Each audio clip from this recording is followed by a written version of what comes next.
ওয়ালাকুম ফিহা মা তাশতাহি আনফুসুকুম ওয়ালাকুম ফিহা মা তাদউন। সুবহানাল্লাহ। বলতেছে জান্নাত, এমন একটা জান্নাত আমি দান করব যেই জান্নাতের মধ্যে মানুষ যেটাই চাইবে আমি তাকে সেটাই দিয়ে দিব। বলতেছে যে বান্দা আমার হয়ে কাজ করবে, বান্দা আমার হয়ে রোজা রাখবে, আমার হয়ে কোরআনে কারীমের তেলাওয়াত শুনবে, আমার হয়ে নিজে কোরআনে কারীম তেলাওয়াত শিখবে, আমার হয়ে নিজে কোরআনে কারীম তেলাওয়াত শিখাবে, আমার হয়ে সে কোরআনে কারীম শুনবে, নামাজের মধ্যে দাঁড়িয়ে দাঁড়িয়ে 30 পারা 27 দিনে শেষ করবে। বলতেছে শেষ করতে দেরি, আমি তাকে বেনিফিট দিতে দেরি করব না। ধরেন কোনো শ্রমিক যদি সারাদিন কাজ করে, সন্ধ্যাবেলা আমরা তাকে বেনিফিটটা দেই না? সারাদিন যে কাজ করে সেই মজুরি দেই না? তো এরকম বলতেছে যে বান্দা আমার হয়ে কাজ করবে, বান্দা আমার হয়ে রোজা রাখবে, আমার হয়ে কোরআনে কারীমের তেলাওয়াত শুনবে, আমার হয়ে নিজে কোরআনে কারীম তেলাওয়াত শিখবে, আমার হয়ে নিজে কোরআনে কারীম তেলাওয়াত শিখাবে, আমার হয়ে সে কোরআনে কারীম শুনবে, নামাজের মধ্যে দাঁড়িয়ে দাঁড়িয়ে 30 পারা 27 দিনে শেষ করবে। বলতেছে শেষ করতে দেরি, আমি তাকে বেনিফিট দিতে দেরি করব না। আসসাউমুলি ওয়া আনা আজজিবি।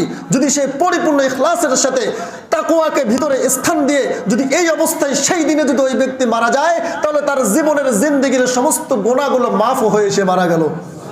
সদ্য ভূমিষ্ঠ একটা সন্তান, যেই সন্তানটা আজকে জন্মগ্রহণ করেছে, তার কোনো গুনাহ আছে? বলেন, তার কোনো গুনাহ আছে?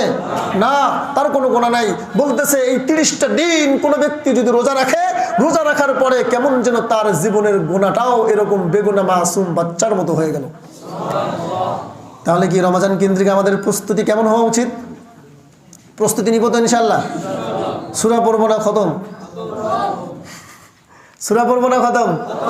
এই ছাত্ররা বলবে না, ছাত্র তো পড়তেই হবে, উপায় নেই। এখানে যদি না হয় মাদ্রাসা পড়তে হবে, কোনো উপায় নেই। সূরা পড়বো না খতম?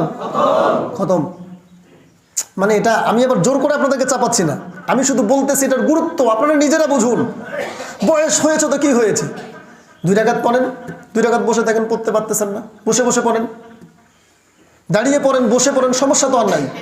কিন্তু আপনি আজিমতের সাথে নিজেকে এটা বুঝে নেন যে আমার জিন্দেগিতে যা হয়েছে হয়েছে, রমজান যেহেতু পাইছি, 70 বছর অতিবাহিত হয়ে গিয়েছে, 60 বছর অতিবাহিত হয়ে গিয়েছে, 40 বছর চলে গিয়েছে, 40 বছরে যা হয়েছে হয়েছে। 40 বছরে যদি আমি 20টা রোজাও পাই এবং 20টা রোজায় যদি আমার জিন্দেগির গুনাহ আমি মাফ করে নিতে না পারি, তাহলে আল্লাহর কাছে আমার কোনো মূল্য আছে? বলেন, কোনো মূল্য আছে? মূল্য কিন্তু নাই। তাহলে এবার যেহেতু একটা রমজান পেয়েছি, চান্স তো পেয়ে গিয়েছি, এটাই হতে পারে আমার জিন্দেগির সবচেয়ে শেষ রোজা। এটা মনে করতে পারেন এই রমজানই, আজকের দিনটাই আমার শেষ দিন। সুতরাং আমি আজকের দিনে ওই রমজানের বরকত সম্পর্কে আল্লাহ তাআলার কাছে শুধু দোয়া করতেই থাকি, রমজান পর্যন্ত যেন আল্লাহ তাআলা আমাকে হায়াত বাড়িয়ে দেন, এবং রমজান পাওয়ার সাথে সাথে শুরু থেকে নিয়ে শেষ অবধি আমি এমনভাবে আমল করব, এমনভাবে তারাবি পড়ব, এমনভাবে সাহারি খাবো, এমনভাবে ইফতার করব, এমনভাবে অন্যান্য নামাজগুলো পড়ব, যেন শেষে আল্লাহ তাআলার কাছ থেকে আমি পুরস্কারটা গ্রহণ করতে পারি। আর আল্লাহর পুরস্কার কি? কানাত লাহুম জান্নাতুল ফিরদাউস নুজুলা। কোন ব্যক্তির উপরে যদি আল্লাহ তাআলা রাজি খুশি হয়ে যায়, আর কোন ব্যক্তি যদি তওবা করার মতো তওবা করে এরপরে আল্লাহর সামনে দণ্ডায়মান হয়, এবং কোন ব্যক্তি যদি নিজের জিন্দেগির গুনাহগুলোকে আল্লাহ তাআলার কাছে ক্ষমা নিতে পারে, তো বলতেছে এই ব্যক্তিটা হলো আমলে সালেহকারী। আর কোন ব্যক্তি যদি আমলে সালেহ করে, তাহলে আমি তাকে এরকম 10 দুনিয়া নয়, এই 10 দুনিয়ার চেয়ে আরো উত্তম উত্তম একটা জান্নাত দান করব। এই জান্নাতের মধ্যে কেমন হবে আমি প্রায় সময় আয়াতটি বলে থাকি, ওয়ালাকুম ফিহা মা তাশতাহি আনফুসুকুম ওয়ালাকুম ফিহা মা তাদউন। সুবহানাল্লাহ।